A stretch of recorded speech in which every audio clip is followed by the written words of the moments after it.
ఒక అడవిలో ఒక పిచ్చుకుండేది. దానికి బద్ధకం చాలా ఎక్కువ. అడవిలో నివసించే జంతువులకి ఇంకా పక్షులకి దాని గురించి చాలా బాగా తెలుసు. అది కొన్ని నెలల గర్భవతిగా ఉంది. ఇంకా ఇప్పుడు అది గుడ్లు పెట్టే సమయం దగ్గర్లోనే ఉంది. నాకనిపిస్తుంది నేనెప్పుడైనా గుడ్లు పెట్టొచ్చేమో అని. నా దగ్గర ఒక గూడు కూడా లేదు. ఇప్పుడు నేనేం చేయను? ఇలా ఆలోచించి అది గాల్లోకి ఎగురుకుంటూ ఇంకో పిచ్చుక దగ్గరికి చేరుకుంది. ఒకసారి చూడు, నువ్వెలా ఉన్నావు? బావున్నాను మున్మున్, నువ్వెలా ఉన్నావు? నేను బానే ఉన్నాను, కానీ ఏ సమయంలో అయినా గుడ్లు పెట్టొచ్చు. నా దగ్గర గూడు లేదు. నీ గూట్లో చాలా ప్లేస్ ఉంది కదా. ఒకవేళ నువ్వు అనుమతిస్తే నేను నీ గూట్లో గుడ్లు పెట్టొచ్చు కదా. ఈ విషయంలో పిచ్చుక స్పష్టంగా ఇలా అంది. నేను నీకు అనుమతి ఇవ్వలేను. నేను కూడా నా గుడ్లు పెట్టాలి. ఒకవేళ నువ్వు నా గూట్లో గుడ్లు పెడితే నా సమయం వచ్చినప్పుడు నేను కూడా నీలాగా సహాయం కోసం తిరగాల్సొస్తుంది. దాని మాట విని పిచ్చుక చాలా నిరాశపడింది. ఇంకా అది అక్కడ్నుండి వెళ్ళిపోయింది. కాసేపు అది ఎగిరిన తర్వాత అది పావురం దగ్గరికి చేరుకుంది. ఇంకా దాంతో ఇలా అంది. పావురమా, నేను చాలా కష్టాల్లో ఉన్నాను. నాకు సహాయం చేయవా? ఎటువంటి సహాయం కావాలి పిచ్చుక? ముందు నాకు చెప్పు. అదేంటంటే నేనే సమయంలోనైనా గుడ్లు పెట్టొచ్చు, కానీ నా దగ్గర గూడు లేదు. మిగతా పక్షుల కన్నా నీ గూడు చాలా పెద్దది. నువ్వు కనుక నాకు నీ గూట్లో గుడ్లు పెట్టుకునే అనుమతిస్తే నేను నీకు చాలా రుణపడి ఉంటాను. చూడు పిచ్చుక, నా గూడు చాలా పెద్దదనే మాట నిజమే, కానీ అలా ఎందుకంటే నేను నా భర్త ఇక్కడ కలిసుంటాం. ఒకవేళ నువ్విక్కడ గుడ్లు పెడితే తను నా మీద కోపడతారు. క్షమించు, నేను నీకు సహాయం చేయలేను. ఈ మాట విని అది నిరాశపడింది. అది అక్కడ్నుండి వెళ్ళిపోయింది. వెళ్ళి ఒక చెట్టు కొమ్మ మీద కూర్చుంది. అక్కడ దానికి రాబందు గూడు కనిపించింది. అది దాని దగ్గరికి వెళ్ళింది. చూడు రాబందు, నువ్వు నాకేమైనా సహాయం చేయగలవా? మున్మున్ పిచ్చుక, ముందు నాకు చెప్పు, ఇంతకీ నీ సమస్య ఏంటి అని. నా సమస్య ఏంటంటే నేనిప్పటి వరకు గూడు కట్టుకోలేదు. ఇంకా ఇప్పుడు నేను గుడ్లు పెట్టే సమయం దగ్గరకొచ్చింది. అందుకు నాకు ఒక గూడు అవసరం ఉంది. ఉదయం నుండి ప్రతి పక్షి దగ్గరికి వెళ్లి సహాయం అడిగాను, కానీ ఒక్కరు కూడా నన్ను తన గూట్లో ఉంచుకోవడానికి అనుమతి ఇవ్వలేదు. నువ్వైనా నా మీద జాలి చూపిస్తే నేను నీ గూట్లో గుడ్లు పెడితే అవి సురక్షితంగా ఉంటాయి. నేను నీ రుణం ఈ జన్మలో మర్చిపోలేను. మున్మున్ పిచ్చుక, ఇది చలికాలం. నీకు తెలుసు కదా రాత్రిపూట ఎంత చల్లగా ఉంటుందో. నేను నిన్ను నా గూటిలో పెట్టుకోలేను. ఈ మాట విని పిచ్చుక చాలా నిరాశపడింది. కాని అప్పుడే రాబందు దాంతో ఇలా అంది. నా దగ్గర ఒక ఐడియా ఉంది. అక్కడ చూడు, ఎదురుగా ఒక చెట్టు ఉంది. దాని మీద గోల్డీ గద్దది గూడుంది. ఇంకా తను చాలా రోజుల క్రితం సంజయవన్కి వెళ్ళాడు. ఇంకా తను ఎప్పుడొస్తాడనేది నేను చెప్పలేను, కానీ ప్రస్తుతానికి అది ఖాళీగా ఉంది. కావాలంటే నువ్వు అందులో నీ గుడ్లని పెట్టుకోవచ్చు.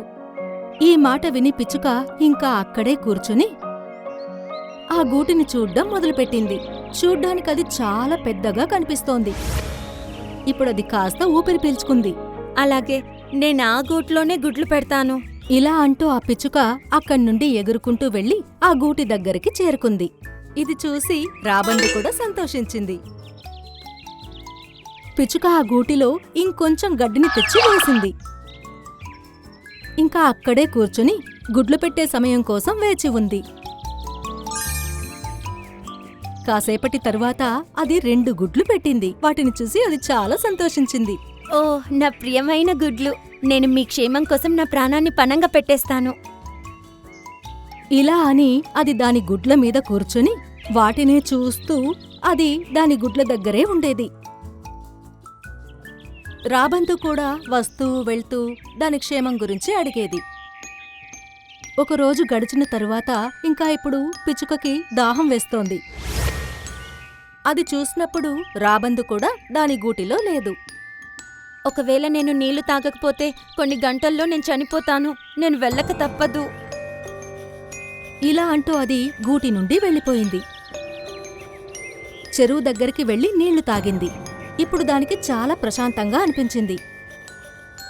ఇప్పుడది చురుకుగా ఎగురుకుంటూ దాని గూటి దగ్గరికి చేరుకుంది. అది దూరం నుండి చూసినప్పుడు ఒక దుష్ట గద్ద దాని గుడ్ల దగ్గర ఉండడం గమనించింది. అది చాలా భయపడిపోయింది. ఇలా చూడండి, దయచేసి నా గుడ్లని ఏం చేయకు. నీ గుడ్లా? అంటే ఏంటి నీ ఉద్దేశం? నువ్విక్కడ లేని సమయంలో నేను నీ గూట్లో నా గుడ్లను పెట్టాను. కాదు, ఈ గుడ్లు నావి. ఇవి నా గుడ్లో ఉన్నాయి కాబట్టి ఇవి నా గుడ్లు. దాని మాటలు విని పిచ్చుక ఏడవడం మొదలుపెట్టింది. లేదు లేదు, ఇవి నా గుడ్లు. దయచేసి వినండి, ఈ గుడ్లు నావి. వీటినేం చెయ్యకండి. పిచ్చుక అరుపులు కేకలు విని మిగిలిన పక్షులు కూడా అక్కడికొచ్చాయి. వాటికి ఏం అర్థం కాలేదు. ఏమైంది పిచ్చుక? ఎందుకు అలా అరుస్తున్నావు? నేను నిన్న మీ అందరి దగ్గరికి సహాయం కోసం వచ్చాను కదా, మీరెవ్వరూ నాకు సహాయం చేయలేదు. అందుకే తప్పనిసరి పరిస్థితుల్లో నేను ఈ గూట్లో గుడ్లు పెట్టాను. కానీ ఇప్పుడేమో తను తిరిగొచ్చి ఈ గుడ్లు తనవనంటోంది. అది నిజం కాదు. నేను వెళ్ళేటప్పుడే ఈ గుడ్లని గూట్లో పెట్టి బయటికెళ్ళాను. ఈ గుడ్లు నావి. ఈ మాట విని అక్కడున్న పక్షులన్నింటికీ అర్థమైంది గద్ద అబద్ధం చెప్తోందని. కాని గద్ద ముందు ఏ పక్షి కూడా మాట్లాడలేదు. నువ్వు చేసింది చాలా తప్పు మున్మున్ పిచ్చుక. సమయం ఉన్నప్పుడే నువ్వు నీ బద్ధకం వదిలి నీ గూటిని సిద్ధం చేసుకొనుంటే అందులో ఈ రోజు నీ గుడ్లు క్షేమంగా ఉండేవి. మీరు నిజం చెప్తున్నారు. నా బద్ధకానికి ఈరోజు నేను శిక్ష అనుభవిస్తున్నాను. ఒక తల్లయ్యుండి ఈరోజు నేను నా కళ్ళ ముందే నా గుడ్లు అంతమవ్వడం చూస్తాను. ఇలా అంటూ పిచ్చుక ఏడవడం మొదలుపెట్టింది. దాని ఏడుపు గద్ద ఏమాత్రం పట్టించుకోలేదు. ఇంతలోనే అక్కడికి ఇంకో రాబందు కూడా వచ్చింది. అది పక్షులన్నీ అక్కడ ఉండటం చూసింది. అలాగే ఆ గద్ద కూడా గుడ్ల దగ్గర ఉండడం చూసింది. అది చాలా ఆశ్చర్యపోయింది. మున్మున్ నువ్వెందుకు ఏడుస్తున్నావు? వెళ్ళు, నీ గుడ్ల దగ్గరికి వెళ్ళు. ఈ గూడు నాది. అలాగే ఇందులో ఉన్న గుడ్లు కూడా నావే. అర్థమైందా నీకు? ఈ గూడు నీదన్నది నిజమే కాని నేనే మున్మున్కి చెప్పాను నీ గూటిలో గుడ్లు పెట్టమని. అలాగే తను నా ముందే ఈ గుడ్లకి జన్మనిచ్చింది.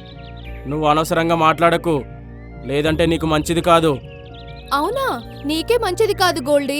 మా పెద్దన్నయ్య కాలు రాబందు నీకన్నా ప్రమాదకరమైన వాడు. ఒకవేళ నువ్వు మున్మున్ గుడ్లను ఏమైనా చేశావంటే తనని పిలుస్తాను. ఈ మాట విన్న వెంటనే దుష్టగద్ద చాలా భయపడిపోయింది. ఇంకా ఇలా అంది. నేను తిరిగి సంజీవానికి వెళ్తున్నాను. తన పిల్లలు బయటికి వచ్చాక నన్ను అక్కడి నుంచి పిలిపించండి. ఇలా అంటూ ఆ దుష్టగద్ద అక్కడి నుండి వెళ్ళిపోయింది. ఇంకా పిచ్చుక వెళ్లి దాని గుడ్ల దగ్గర కూర్చుంది. అది చాలా సంతోషించింది. ఇంకా అది అందరికీ మాటిచ్చింది గుడ్లల్లో నుండి పిల్లలు బయటికి రాగానే అది గూడు కట్టడం మొదలు పెడుతుందని, అలాగే ఇంకెప్పుడు బద్దకించదు అని.